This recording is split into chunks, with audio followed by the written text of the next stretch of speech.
Yang namanya santet ya, sihir, guna-guna, teluh, ya intinya ruang lingkup sihir lah. Ini sudah tidak asing lagi, sudah tidak aneh lagi ya, karena memang dicampuri dengan kentalnya adat budaya di Indonesia dari sejak dulu ya, entah adat yang baik, entah adat yang tidak baik, yang negatif gitu. Apakah kita sebagai muslim harus percaya? Tentu kita dianjurkan harus percaya, karena bukan hanya makhluk dohir aja, ada makhluk goib juga.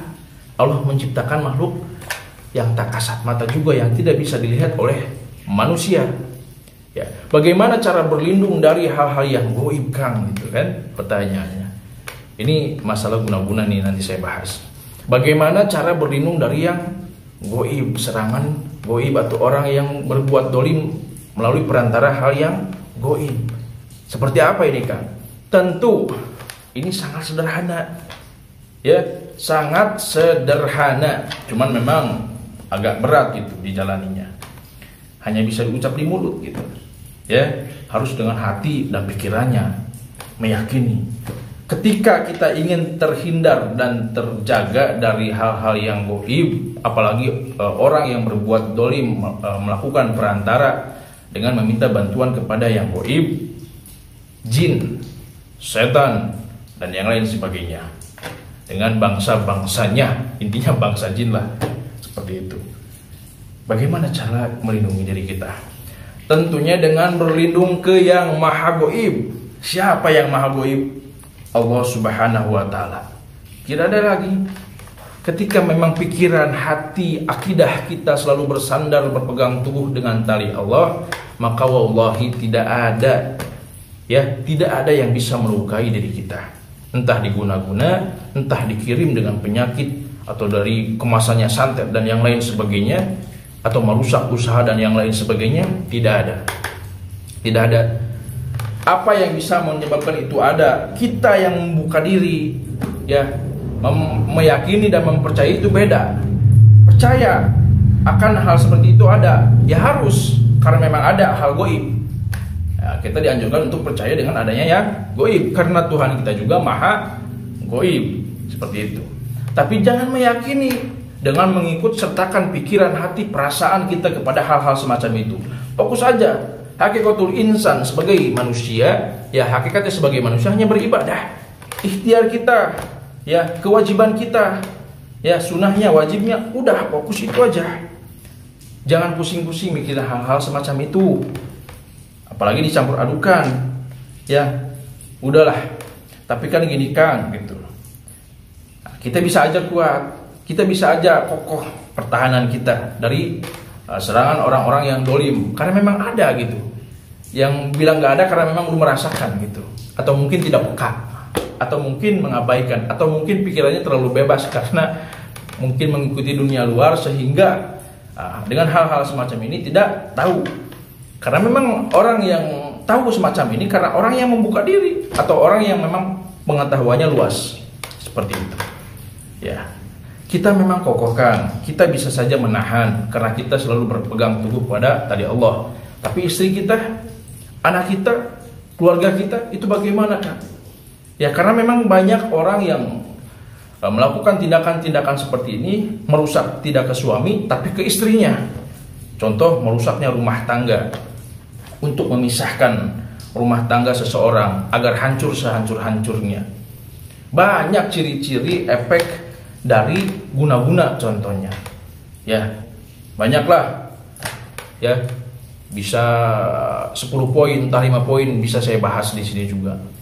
Pada intinya pokoknya banyaklah, dengan berbagai macam cara agar rumah tangga seseorang itu hancur sehancur-hancurnya ya. Memang contohnya kita bisa tahan, yakin, kokoh, kekuatan keimanan kita selalu berpegang teguh pada tali Allah ya, Allah Azza wa Jalla. Tapi bagaimana dengan istri kita? Tapi bagaimana dengan anak kita? Seperti itu.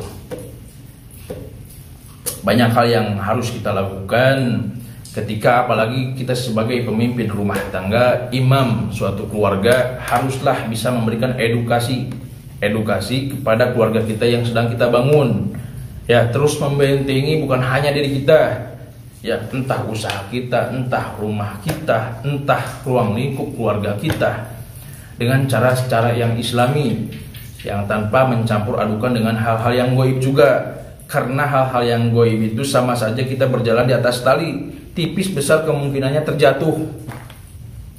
Jimat contohnya, kita tempel di dinding, tempel di pintu, tempel di tempat usaha, 1-2 hari jalan, 1-2 bulan jalan, 1-2 tahun jalan, kesananya ini sudah pasti ya, hal umum.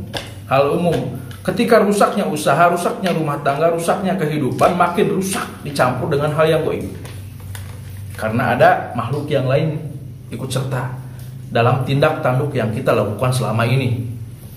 Jadi hal yang baik itu jangan dicampuri dengan yang kotor, ya. Apalagi istilahnya kita memaksakan diri, tidak tahu tapi kita percaya, memesan lah istilahnya, memesan jimat. Aduh, ada aja gitu kan, memesan jimat, ya.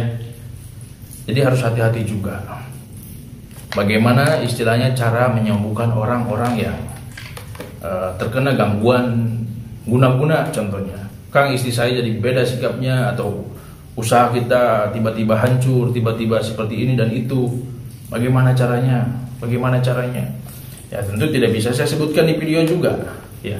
Ini secara landasan dasar, pondasi awal yang wajib dipahami oleh sedulur semuanya.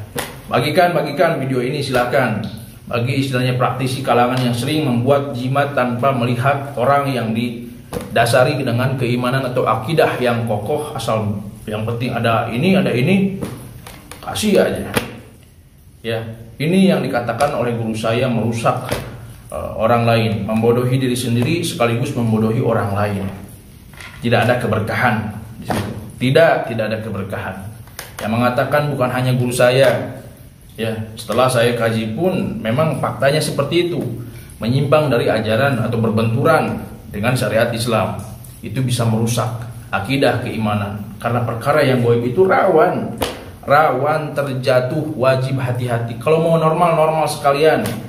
Ya, normal itu seperti apa? Cukup kita menjalankan aktivitas keseharian kita dengan logika. Ya, logika yang dicampuri dengan hati tentunya. Kalau mengandalkan logika juga bisa bodoh, ya, di luar batas nantinya, merasa pemikirannya atau menuhankan pemikirannya, itu lebih patah lagi nantinya seperti itu. Jadi harus dikonsultasikan dengan orang yang memang betul-betul paham. Dan jika ada indikasi istilahnya mau memberikan hoda, memberikan penjagaan lewat perkara hoda, jimat dan yang lain sebagainya, saran saya lebih baik jangan, ya. Di sini video kali ini menyarankan untuk masalah penangkal santet atau menyembuhkan yang terkena santet, entah guna-guna, entah teluh, entah sihir yang lainnya. Ini sekedar video saran, ya. Jadi harus paham, ini video saran. Jadi ini video isinya saran. Kalau mau konsultasi harus kepada yang ahlinya, dan jangan sampai terpedaya dengan ucapan-ucapan yang manis itu, padahal di dalamnya hal-hal yang tidak baik itu. Kalau ada indikasi khodam, ajimat, harus hati-hati, atau lebih bagus lagi jangan gitu. Ada cara-cara yang lebih baik yang sesuai dengan tuntunan syariat Islam, yang mengarahkan ke jalur yang lurus, ke jalur yang baik, yang bisa menyelamatkan diri kita, akidah kita, keimanan kita, keluarga kita, usaha kita, ya, dan kehidupan kita tentunya, ya. Selalu berpegang teguh dengan tali Allah dengan cara-cara yang baik. Seperti itu, hanya seperti itulah untuk seluruh semuanya. Silakan dibagikan, semoga bermanfaat untuk orang banyak. Saya tutup, akhirul kalam, wabillahi taufiq wal hidayah. Wassalamualaikum warahmatullahi wabarakatuh. Salam seduluran.